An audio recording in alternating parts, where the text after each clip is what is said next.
Te souviens-tu du moment où tu l'as appris? Je crois qu'on s'est toutes deux effondrées. Mais c'était tout simplement écrasant. Je ne pouvais même pas imaginer ce que serait la vie sans elle. Je pense avoir heurté le mur noir plusieurs fois, sans vouloir l'admettre.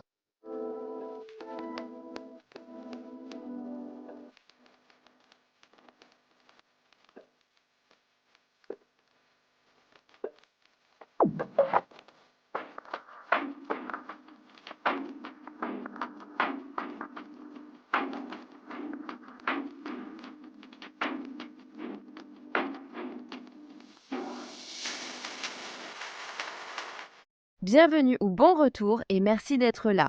Je suis Cassie et voici A Wicked World. Si vous n'êtes pas encore membre de la chaîne YouTube et que vous souhaitez avoir un accès anticipé à mes nouvelles vidéos, ainsi qu'à des vidéos exclusives chaque mois, assurez-vous d'y jeter un œil dès maintenant. L'histoire que j'ai à vous raconter aujourd'hui concerne une petite fille de 3 ans qui a été brutalement assassinée, et pendant beaucoup trop longtemps, la police a concentré son attention sur la mauvaise personne. En conséquence, son véritable meurtrier ne serait découvert que près de 6 ans après sa mort. C'est l'histoire de Riley Fox.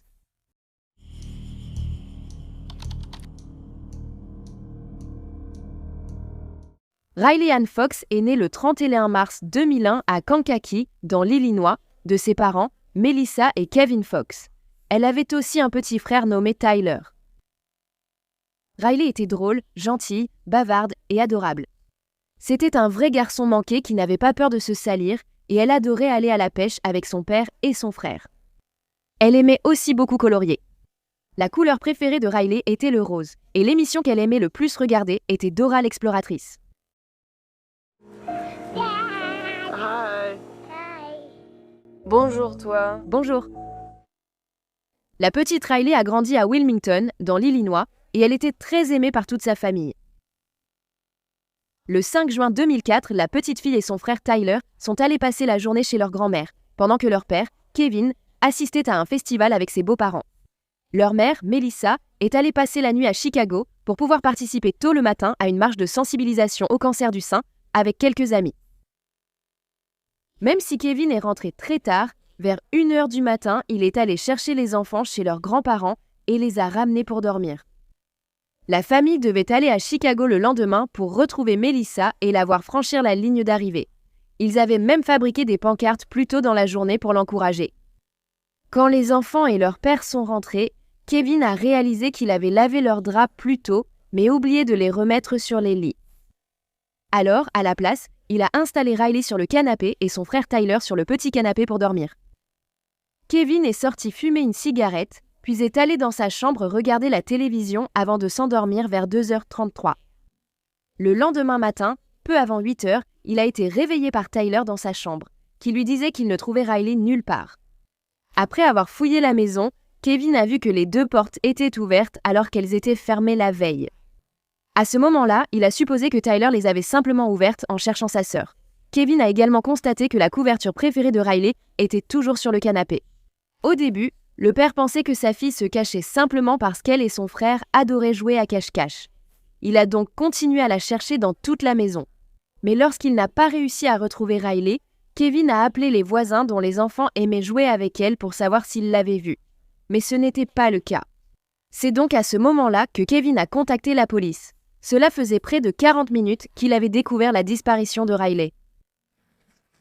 Ma fille est introuvable. Je ne la retrouve pas. Quel âge a-t-elle ? 3 ans. Elle ne retrouve pas sa fille de 3 ans ? Non. Le truc, c'est qu'il n'a pas appelé le 911. Il a appelé le numéro non urgent, le 411, une décision que beaucoup considéreraient comme plutôt suspecte par la suite. Donc Tyler est entré dans ta chambre et t'a réveillé. Oui, il m'a secoué la jambe et a dit « Papa » et j'ai répondu « Qu'est-ce qu'il y a, mon grand ?» Et il a dit « Papa, Riley a disparu. » Melissa était absente ce week-end, participant à une marche contre le cancer du sein à Chicago. Kevin a donc cherché Riley lui-même. Il a pensé que Riley était peut-être allée chez le voisin pour jouer avec un ami, ou qu'elle se cachait peut-être dans les buissons, mais il n'a pas réussi à la trouver. Alors j'ai commencé à paniquer et puis je n'arrêtais pas de me dire « Ce n'est pas possible. » À Chicago, Melissa, la mère de Riley, terminé sa marche quand elle a appelé son mari pour prendre des nouvelles. La police avait conseillé à Kevin de ne pas prévenir sa femme de la disparition de Riley pour éviter de l'inquiéter. Quand les parents ont parlé, Melissa a dit que Kevin semblait affolé et a compris aussitôt qu'il y avait un problème. Il lui a dit que Riley avait disparu, ce qui a fait tomber Melissa à terre et son téléphone est tombé de sa main. Elle est alors retournée en urgence à Wilmington, où elle a trouvé des dizaines de policiers et de bénévoles en train de chercher Riley. Ils cherchaient dans les fossés, les bois environnants et les réserves forestières de la ville. Seulement quelques heures plus tard, 2 bénévoles allaient retrouver la petite Riley, âgée de 3 ans, dans le Forsyth Woods County Forest Preserve, un parc public situé à quelques kilomètres de Wilmington. Elle était décédée et a été retrouvée face contre terre dans un ruisseau. La fillette avait été ligotée et bâillonnée avec du ruban adhésif. Elle portait toujours le t-shirt rose et blanc à flamant rose qu'elle portait lorsqu'elle s'est couchée la veille au soir, mais son pantalon et sa culotte manquaient. Riley avait été agressée sexuellement de façon brutale puis noyée. Vers 15h30 cet après-midi-là, les bénévoles Christine Lopez et Lisa Romano fouillaient les berges de ce ruisseau dans un parc public à seulement 4 km de la maison des Fox. Je ne peux même pas l'expliquer. J'avais juste un mauvais pressentiment sur cet endroit. C'est pourquoi je suis venue. Et puis Christine a remarqué ce qu'elle a d'abord pris pour un sac de course dans l'eau. Et c'est là que je l'ai vue. Elle était face contre l'eau, allongée dans le ruisseau. Le 11 juin 2004, plus de 6000 personnes se sont rassemblées à l'église catholique Sainte-Rose pour assister à la veillée funèbre de Riley. La petite fille portait la robe de princesse qu'elle avait choisie et portée comme petite fille d'honneur au mariage de son oncle quelques semaines plus tôt. Les funérailles de Riley se sont tenues le lendemain au cimetière Oakwood de Wilmington, où les personnes en deuil portaient des rubans roses et des broches papillons en sa mémoire. Parmi les personnes présentes à ces funérailles se trouvaient 2 détectives du département du shérif du comté de Will, venus pour surveiller le père de la petite fille, Kevin Fox. C'était parce que les autorités avaient commencé à soupçonner qu'il avait quelque chose à voir avec son meurtre. Quelques semaines après la mort de Riley, les détectives ont demandé à parler à son frère de 6 ans, Tyler. Ses parents ont accepté et pendant plus d'1 heure, un enquêteur spécialisé l'a interrogé au sujet de sa sœur. Pendant ce temps, le petit garçon a été enregistré et il aurait dit à l'enquêteur, qui semblait insister sur la culpabilité de Kevin à 168 reprises, que son père n'avait rien à voir avec cela. Dans la vidéo, Tyler a été vu accroupi sur sa chaise, se couvrant le visage et pleurant. Pourtant, l'enquêteur a continué malgré tout. As-tu emmené Riley dehors? Non. As-tu vu papa la porter dehors juste un petit moment? Ce n'est pas grave. If you did. Did you see Dad take her out for just a little bit? Was he carrying her? Non, No, who took Riley out of the house? je ne sais pas. Mais avec qui est-elle partie? Je ne sais pas. Je ne vais pas le faire. Je suis... Alright, I don't think there's any more questions for you. Même si le frère aîné de Riley ne donnait pas aux enquêteurs les informations qu'ils voulaient manifestement obtenir, ils ont tout de même poursuivi en pensant que le père de la petite fille, Kevin, était coupable de son meurtre. Plus de 4 mois après sa mort, le 26 octobre 2004, Melissa et Kevin ont reçu un appel du bureau du shérif du comté de Will, leur demandant de venir au poste parce qu'ils avaient de nouvelles informations sur l'affaire. Les parents pensaient qu'ils avaient enfin attrapé la personne responsable du meurtre de leur fille. Cependant, cela allait s'avérer loin de la vérité. À leur arrivée au poste de police, les parents ont été séparés et conduits dans 2 salles d'interrogatoire différentes. Après environ 8 heures d'interrogatoire de Kevin, on a informé Melissa que son mari avait échoué au test du détecteur de mensonges. Elle savait déjà que la police le soupçonnait déjà, car ils étaient déjà venus la voir pour chercher des preuves accablantes contre lui. Mais Melissa était certaine que son mari aimait Riley et qu'il n'avait rien à voir avec sa mort. Après que les détectives ont dit à Melissa que Kevin avait raté le test au détecteur de mensonges, elle a pu lui rendre visite. Cependant, lorsqu'elle a informé son mari qu'elle ne croyait pas la police et qu'elle savait qu'il était innocent, les agents ne voulaient plus qu'elle lui parle. Selon la mère, un sergent l'a tirée hors de la pièce en lui criant des obscénités au visage, insistant tout le temps sur le fait que c'était Kevin qui avait tué leur fille de 3 ans. C'est une affirmation que le bureau du shérif du comté de Will a niée. Quelques heures plus tard, vers 8 heures du matin, les détectives ont annoncé que Kevin avait avoué avoir tué sa fille. À ce moment-là, il avait été interrogé par les autorités pendant environ 14 heures d'affilée et n'avait pas dormi depuis plus de 24 heures. Une détective a également menti au père en lui disant qu'ils avaient des preuves de fibres l'impliquant dans les crimes, ainsi qu'une vidéo de surveillance provenant d'une station-service voisine sur laquelle on voit son SUV passer à 4h50 le matin de la mort de Riley. Selon la police, Kevin avait avoué qu'il avait accidentellement tué sa fille en ouvrant la porte de la salle de bain et en la claquant contre sa tête. C'était tôt dimanche matin et il avait paniqué, décidant de faire passer sa mort pour un enlèvement suivi d'un meurtre. Les enquêteurs ont également affirmé qu'il avait agressé sexuellement Riley dans le cadre de sa dissimulation, puis l'avait abandonné dans le ruisseau voisin. Kevin Fox a été placé en état d'arrestation et inculpé de meurtre au premier degré. Il a été annoncé que les autorités allaient requérir la peine de mort contre lui. Immédiatement après son arrestation, Kevin a commencé à nier qu'il ait quoi que ce soit à voir avec la mort de Riley. Il a affirmé que les détectives l'avaient menacé et contraint à faire de faux aveux. Après cela, les Fox ont engagé une avocate nommée Kathleen Zellner et elle a commencé à trouver des failles dans la théorie de la police presque immédiatement. Kathleen et son équipe d'enquêteurs privés sont allés à Wilmington pour reconstituer le crime afin de voir s'il correspondait aux aveux de Kevin. Cependant, Kathleen a affirmé que le courant dans le ruisseau où le corps de Riley a été retrouvé n'était pas assez fort à l'endroit où son père a dit l'avoir placé pour emporter le corps jusqu'à l'endroit où il a ensuite été retrouvé. L'avocate a également découvert que la porte que Kevin avait désignée comme celle qui avait frappé Riley à la tête et l'avait tué était bien trop fragile pour avoir causé des blessures aussi graves. Bien sûr, cela ne suffisait pas à faire abandonner les charges contre Kevin.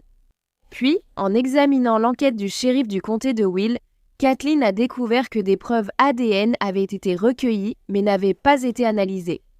Des prélèvements pour agression sexuelle avaient été effectués lors de l'autopsie de Riley, mais l'ADN qu'ils avaient découvert n'a jamais été envoyé pour analyse. Kathleen a réussi à faire tester l'ADN par un laboratoire privé. Et lorsque les résultats sont revenus, ils ont montré avec une certitude de 100% que Kevin n'était pas à l'origine de l'ADN. De plus, les résultats du test au polygraphe que le père aurait soi-disant échoué ont ensuite été déclarés fabriqués par un expert.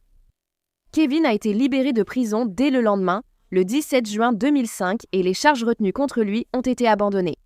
Il avait passé 8 mois en prison, accusé à tort du meurtre de sa fille, à un moment où sa famille avait le plus besoin de lui. Lors d'un interrogatoire qui a duré toute la nuit, Fox affirme que les détectives l'ont menacé de rester en prison, lui ont dit que sa femme et son père l'avaient abandonné et lui ont dit qu'il pourrait rentrer chez lui s'il avouait avoir tué accidentellement sa fille. Un jury s'est mobilisé pour protéger les droits qui nous sont chers à tous et il a envoyé un message au comté de Will. Et j'espère que le comté de Will écoute. Kevin Fox a passé 8 mois en prison avant que son avocat ne fasse analyser l'ADN que les enquêteurs n'avaient pas envoyé au laboratoire. Cela a révélé l'implication d'une autre personne dans le meurtre de Riley. Cela aurait dû être fait dans le premier mois suivant la mort de Riley Fox parce que l'ADN était... La substance biologique a été découverte le lendemain lorsqu'ils ont fait l'autopsie. Ils l'avaient pendant tout ce temps. Tout ce qu'ils avaient à faire, c'était de passer un coup de fil. C'est un père qui pleurait la perte de sa fille. Et la façon dont ces enquêteurs l'ont traité était d'une cruauté inimaginable, à tel point que la seule issue qu'ils voyaient était d'avouer, en espérant pouvoir sortir avec une accusation d'homicide involontaire, engager un avocat, puis tout annuler. On a découvert que les enquêteurs avaient auparavant trouvé une paire de chaussures couvertes de boue sur les lieux, avec le nom UB, inscrit à l'intérieur, mais aucune suite n'avait été donnée à cette preuve. Ils ont également ignoré d'autres indices importants, comme le fait qu'une maison voisine avait été cambriolée au moment de la disparition de Riley. Ils n'ont jamais enquêté sur une Chevrolet Beretta rouge suspecte vue dans le quartier. Selon les détectives, ils avaient surtout soupçonné Kevin parce que le père n'avait pas contacté la police immédiatement. Et ils n'avaient retrouvé aucun signe d'effraction dans la maison. Mais selon Melissa et Kevin, la serrure de leur porte arrière était en fait cassée. Les enquêteurs étaient donc de retour à la case départ pour retrouver le meurtrier de Riley. En attendant, Melissa et Kevin ont intenté une action en justice pour violation des droits civiques contre le comté de Will, le bureau du shérif du comté de Will, plusieurs détectives du shérif, l'ancien procureur du comté de Will, l'examinateur du polygraphe et la spécialiste des entretiens judiciaires qui avait interrogé Tyler, âgé de 6 ans. Juste avant que l'affaire ne soit jugée, l'ancien procureur qui avait engagé des poursuites contre Kevin a négocié un accord avec la famille Fox sans reconnaître la moindre faute. L'ancien procureur du comté de Will, Jeff Tomczak, a conclu un accord avec les Fox juste avant le début du procès civil.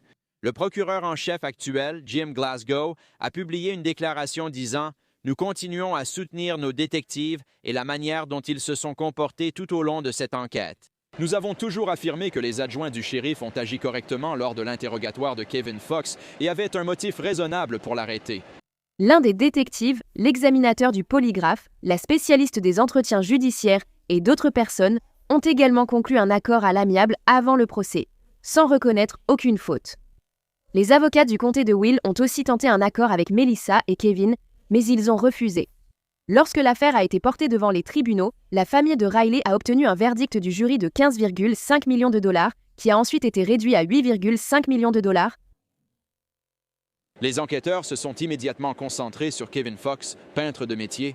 Le jury a néanmoins reconnu que les détectives du shérif du comté de Will avaient fabriqué des preuves, utilisé des méthodes douteuses et négligé les pistes ADN, ayant finalement innocenté Fox après 8 mois en prison.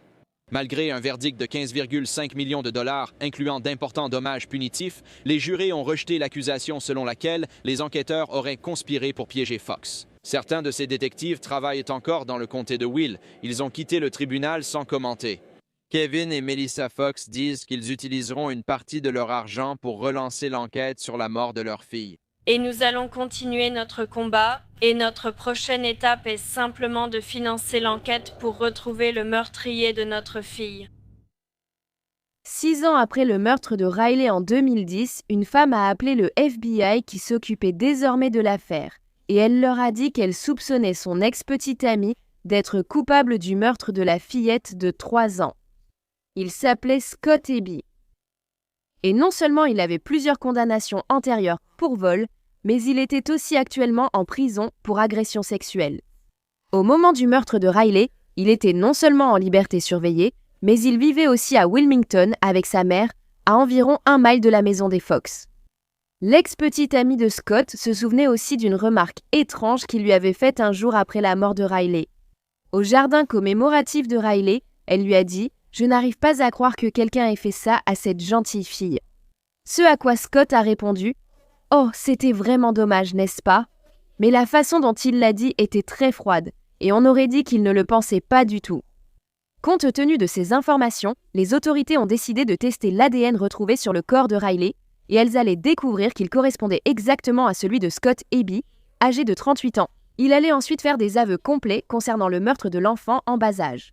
Scott a déclaré qu'il cambriolait une maison en face de celle des Fox lorsqu'il a regardé de l'autre côté de la rue et a vu une balançoire dans leur jardin. Cela l'a poussé à décider de s'introduire aussi chez eux. Scott a pu entrer par la porte arrière de la résidence parce que la serrure était déjà cassée. Il a affirmé qu'il avait cherché des objets à voler, mais qu'il n'avait rien trouvé qui en vaille la peine. Mais pour moi, on dirait qu'il cherchait spécifiquement un enfant pour lui faire des choses horribles. Il n'essayait pas de voler des objets, étant donné que la raison pour laquelle il a dit avoir pénétré dans la maison était qu'il avait vu une balançoire pour enfants. Scott a déclaré que lorsqu'il a vu Riley et Tyler endormis dans le salon, il est devenu obsédé par la petite fille. Il a ensuite quitté leur maison, est monté dans sa voiture et l'a garée en marche arrière dans l'allée des Fox. Ensuite, il est rentré, a pris Riley dans ses bras, lui a couvert la bouche, est sorti par la porte d'entrée, l'a mise dans le coffre de sa voiture et a conduit vers un parc proche. Une fois sur place, il l'a agressé sexuellement dans les toilettes pour hommes. Pendant qu'il faisait cela, un bandana que Scott portait sur son visage a commencé à glisser, le rendant reconnaissable. Il a alors commencé à paniquer et a finalement décidé qu'il devait tuer Riley. Il l'a donc ligoté pieds et poings liés et l'a noyé dans le ruisseau tout proche.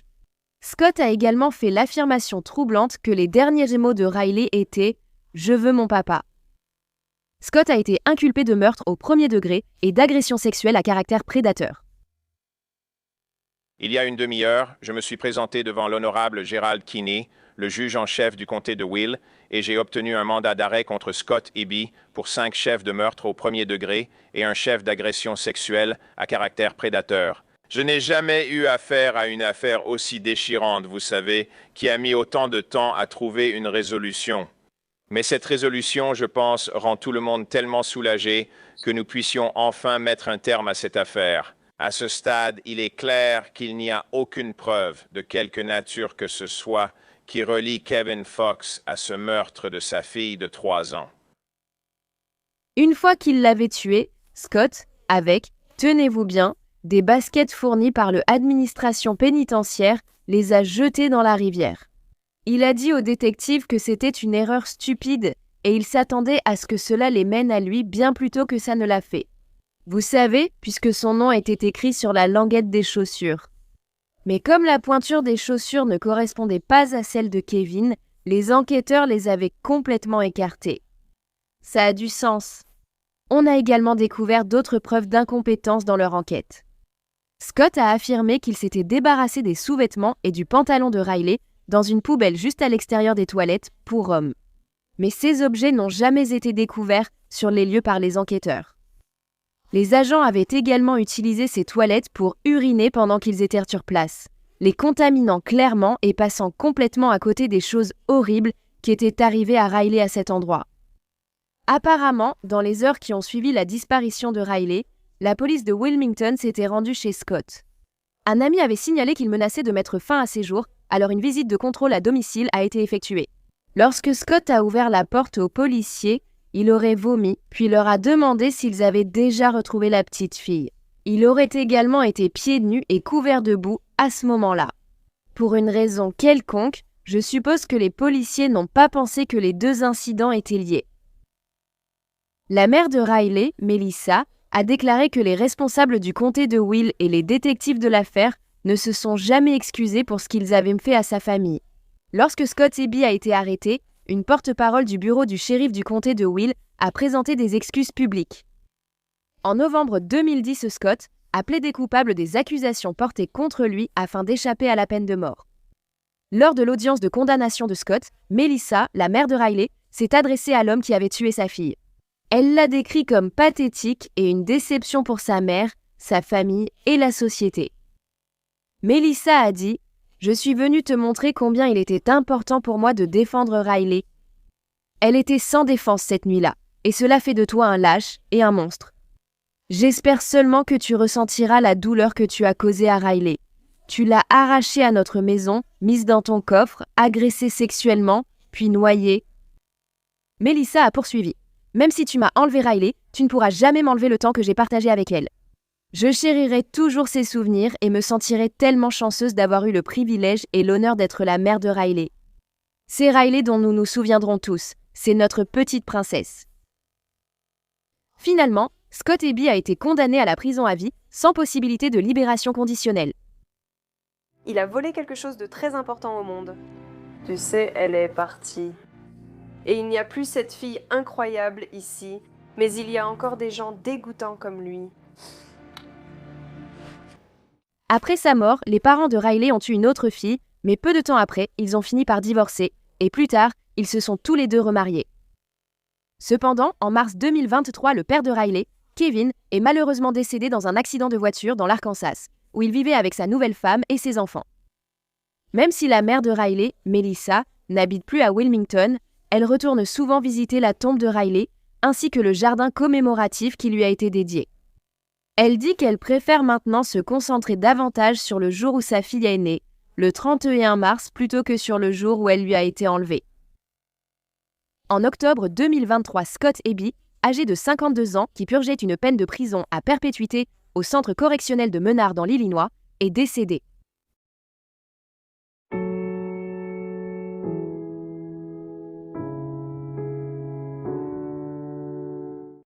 Merci d'avoir écouté l'histoire de Riley aujourd'hui. C'est terrible que son père endeuillé ait été accusé à tort de son horrible meurtre parce que la police s'est focalisée sur lui. Mais je suis contente qu'à la fin, ils aient trouvé le vrai coupable et l'ennemi derrière les barreaux pour de bon. Qu'est-ce que tu ressens par rapport à cette affaire ? Si tu aimes les histoires criminelles et que tu veux les entendre racontées par moi, alors n'oublie pas d'appuyer sur le bouton s'abonner juste en dessous. Et active aussi les notifications, comme ça tu sauras quand je publie une nouvelle vidéo, ce qui arrive au moins 2 fois par semaine. Merci d'avoir regardé A Wicked World. À la prochaine, prends soin de toi. Salut! Merci à tous les mécènes d'A Wicked World. Maintenant, il y a encore plus de contenu d'A Wicked World sur Patreon. Alors allez voir sur patreon.com/awickedworld ou utilisez l'application Patreon. Vous accéderez chaque mois à des vidéos exclusives et plus encore. Tout soutien aide vraiment à s'assurer que les victimes ne soient jamais oubliées et à mettre en lumière les failles de la société liées à chaque affaire. Avez-vous une suggestion d'histoire que vous aimeriez me voir traiter? Si oui, envoyez-moi un email à awickedworld@crimeagemail.com.